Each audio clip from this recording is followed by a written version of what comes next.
Так, друзья, всем привет! Сегодня расскажу о такой лайфхак, как необходимо греть правильно в микроволновке, для того, чтобы еда равномерно грелась правильно. То есть, как часто бывает, что с одной стороны она у нас теплая, либо горячая, с другой холодная.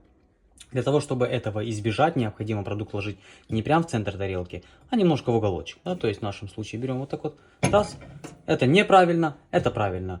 Когда будет стоять именно вот так продукт, то волны будут проходить равномерно. Соответственно, еда будет у нас греться тоже равномерно.